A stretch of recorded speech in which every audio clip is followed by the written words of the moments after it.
You're smart.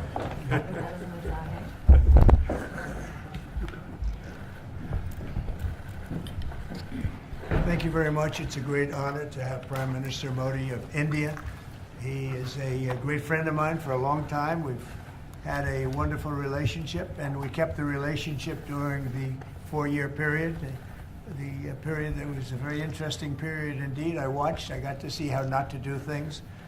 And we've just started up again, and we have, I think, some very big things to talk about. Number one is they're going to be purchasing a lot of our oil and gas. We have more oil and gas than any other country in the world by far. And they need it, and we have it. And we're going to talk about trade. We're going to talk about many things. But it's really an honor to see you. And you've been my friend for a long time. And congratulations on having done a great job. Thank you Thank you very much. Excellency, मैं सबसे पहले तो फिर एक बार आपको यहाँ पर देख करके और आपको यहाँ पर मिल करके बहुत प्रसन्नता हो रही है। मैं आपके इस भव्य विजय के लिए आपको बहुत बहुत बधाई देता हूँ। न सिर्फ मेरी तरफ से, 140 करोड़ भारतवासियों की तरफ से आपको मैं बहुत बहुत बधाई देता हूँ और बहुत बहुत शुभकामनाएं देता हूँ। Your Excellency, I'm delighted to see you back in the White House and to meet with you today in this room. On behalf of 1.4 billion people of India, let me convey my heartiest congratulations to you on your grand and historic victory. ये बहुत ही सुखद संयोग है कि भारत की जनता ने 60 साल के बाद किसी प्रधानमंत्री को तीसरी बार लगातार देश की सेवा करने का अवसर दिया है। और मेरे लिए खुशी की बात है कि मुझे इस कार्यकाल में राष्ट्रपति ट्रंप के साथ फिर एक बार कार्य करने का अवसर मिला है। मैं कह सकता हूं कि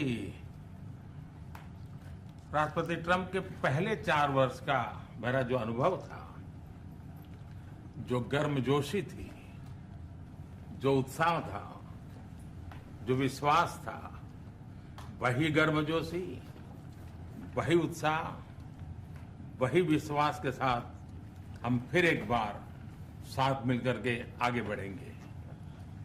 Last year, the people of India gave me the opportunity to serve them for the 3rd consecutive time, and it has happened in the history of India in the last 60 years for the first time.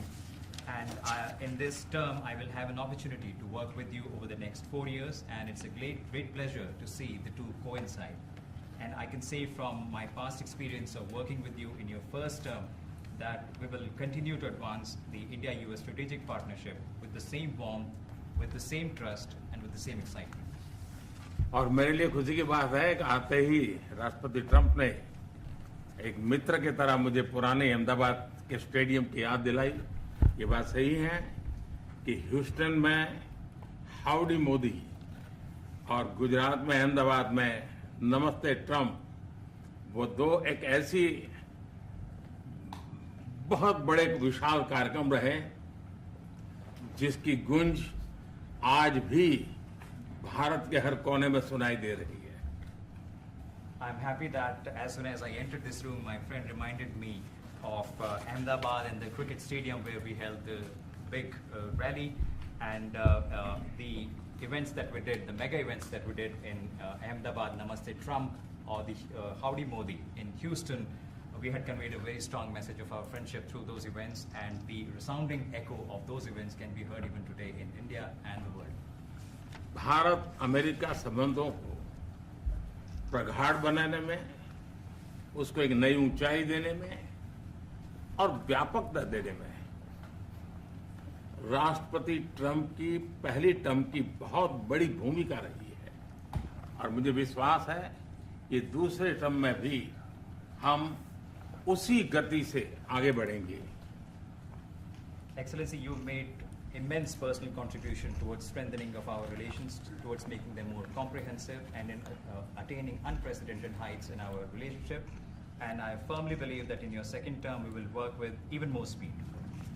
और मैं जैसे भारत के नागरिकों को वादा किया है कि मैं तीसरे टर्म में 3 गुना गति से काम करूंगा, और मुझे विश्वास है कि राष्ट्रपति ट्रंप के साथ आने वाले 4 वर्ष हम भारत अमेरिका के संबंधों की गति में 2 गुना गति से काम करेंगे।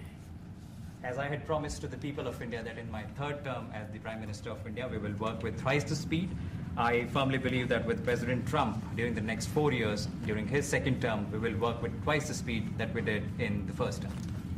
मैं राष्ट्रपति ट्रंप से एक बात हमेशा अप्रिशिएट करता आया हूं, सीखता आया हूं कि वे राष्ट्रहित को सर्वोपरि रख करके काम करते हैं। राष्ट्रपति ट्रंप की तरह मुझे भी भारत के हितों को सर्वोपरि रखते हुए कार्य करना ये मेरे लिए सौभाग्य की बात है। One thing that I deeply appreciate and I learned from President Trump is that he keeps the national interest supreme, and like him, I also keep the national interest of India at the top of everything else, and this has been my real fortune. राष्ट्रपति Trump की जब भी बात आती है तब make America great again हर किसी को याद आता है, हर किसी को उससे प्रेरणा मिलती है। वैसे ही भारत में विकसित भारत 2047, जब भारत की आजादी के 100 साल होंगे, तब तक भारत को विकसित बनाने के संकल्प के साथ 140 करोड़ देशवासियों का संकल्प, उसको आज नई गति मिल रही है, नई ऊर्जा मिल रही है।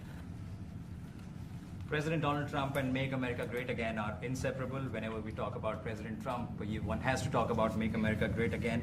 Similarly, that vision inspires everybody. Similarly, in India, we have the resolve of 1.4 billion people of India that by the time India reaches the 100th anniversary of its independence, we will make our country a developed country by 2047. And this is getting new speed and new resolve. America विश्व का सबसे पुराना लोकतंत्र, भारत विशाल लोकतंत्र, और इसलिए हम दोनों का मिलने का मतलब 1+1 2 नहीं, 1 और 1 11 होता है, और ये 11 की तख्ती, वो ताकत विश्व के कल्याण के भी काम आएगी। US is the world's oldest democracy, and India is the world's largest democracy. So when India and the US come together, they make 1+1 11 and not 2. And this is the power of 11 that is going to work for the welfare of the humanity. मैं राष्ट्रपति Trump का, मेरे एक अच्छे मित्र का हृदय से आभार व्यक्त करता हूं कि हम फिर से एक बार प्रगति की राह पर नई ऊंचाइयों को छूने के लिए चल पड़ेंगे। I once again thank my friend President Trump, and we together resolve that we will together march towards progress and towards prosperity for our nations. Thank you. Thank you. Thank you very much.